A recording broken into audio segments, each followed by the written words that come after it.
The sun bled across the plains, painting the golden savannah in soft hues of fire and honey. Gruk scratched his shoulder absent-mindedly and squinted up at the sky.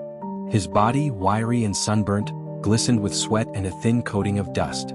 The only thing clinging to his figure with any loyalty was a frayed strap of bark tied precariously around his waist, barely shielding anything at all.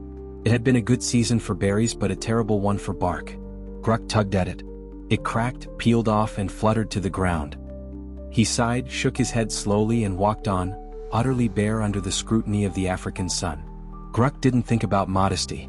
Not yet. He thought about thorns, snakes, sunburns and cold nights. He had learned, over time and with many splinters, that his skin wasn't always enough. His body might have adapted, but the world was sharp and rough. His first experiments with bark had been hopeful, if comically flawed. His second attempt, wrapping moss around his hips, ended when a family of beetles decided they too liked moss. On this particular morning, Gruk crouched beside a mossy stone. He eyed the velvety green fuzz growing on it and rubbed it between his fingers. Soft, slightly damp, promising. He pressed it carefully between his legs and waddled upright. For a moment he felt accomplished, evolved. A gust of wind swept down the hill.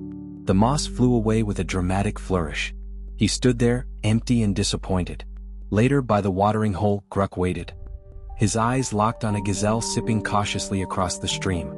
The sharp stone spear he gripped had taken days to shape. It was heavy and awkward, but it worked. He threw it. It soared, wobbled, and struck.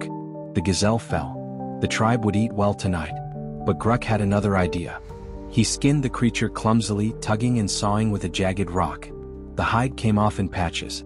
He examined it, soft, warm, blood-streaked.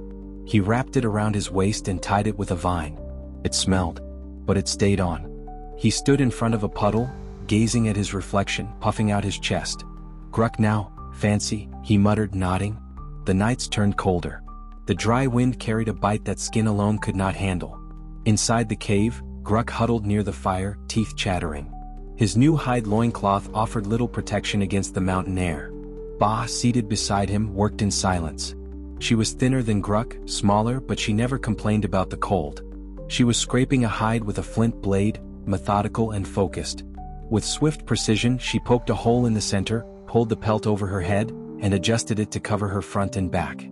She tied it with sinew and added a small notch for her arm. Gruk stared, inspired. He grabbed his own hide, which he had been using as a blanket, and mimicked her motions. He used a sharpened shell to pierce the fur. His hands were clumsy, his cuts crooked. When he finally slipped it over his head, it clung to one side, hanging like a lazy apron. Gruk, inventor, he said proudly, then paused and sniffed. Gruk, smelly inventor. Ba smirked and inched closer. They shared the firelight, wrapped in animal skin, warmed not just by fur but by invention. When word spread through the valley that the full moon gathering was happening again, tribes began to appear one by one. They arrived at the riverbank from all directions, some slathered in mud, others decorated with berry stains and crude jewelry made from bones and bird claws. One man from the northern ridge wore a hat made from a hollowed-out turtle shell. Another strutted about with bark sandals and an apron of porcupine quills. Gruk and Ba arrived together, their matching gazelle hide tunics turning heads. Gruk had gone a step further, feathers. He had fastened a row of small brown feathers along the neckline using dried sap.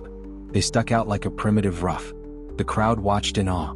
Ba stood regally beside him. It was a moment of early fashion envy. Doke, the hulking rival from across the valley, stomped into the clearing wearing what could only be described as an oversized raccoon pelt slung carelessly around his waist. Doke, fashion chief, he bellowed. The crowd laughed. Back in the cave, Ba's hands worked with confidence. She had crafted her own tool, a long sliver of bone with a hole bored near the top. She threaded sinew through it and began stitching hide to hide with clean, practiced motions. Gruk leaned over her shoulder. Sharp stick, hole, tie? He asked, brow furrowed. Ba nodded. Needle, she said. Her words were simple, primal. But they carried the weight of innovation. Gruk took his own turn. He pricked himself instantly, dropped the needle and shook his hand. Ba handed it back with a smirk. He tried again, slower this time. Stitch by stitch, the hide began to take shape. They shared that silence, the sacred rhythm of invention. The fire crackled. Outside, the wind howled. Gruk wrapped the finished cloak around his shoulders and fastened it with a carved wooden pin. He felt stronger, smarter, protected, not just from the cold, but from the unknown. The day came when Gruk stood before a large hunt, his body painted in ash and mud. The others had copied him, smearing themselves with earth tones, blending into the wild. Gruk wore a leopard pelt that draped over one shoulder. He'd found it half-eaten by vultures days ago. He cut away the rot and kept the rest. Now it gleamed in the firelight, intimidating and majestic. With silent gestures the group moved forward. Their clothes muffled their steps. Their painted faces made them ghosts. The ambush was swift and precise.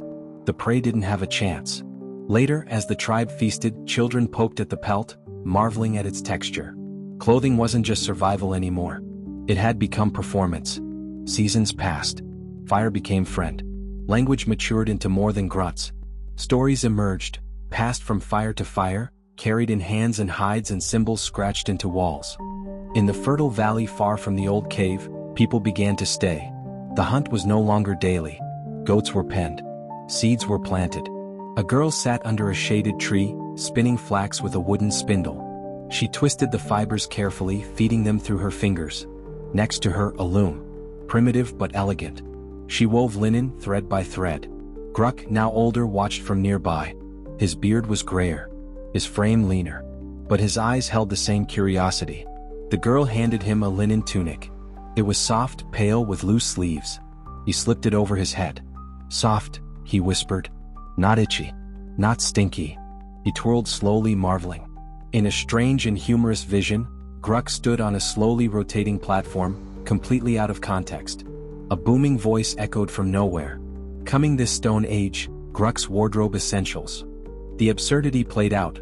Gruk modeling a saber-tooth shawl, a skirt of woven feathers, beaver fur cloaks with layered flaps, sandals made from twisted reeds. He spun. He posed. He pointed directly ahead. Get Grucked. Children danced around a fire, laughter ringing out.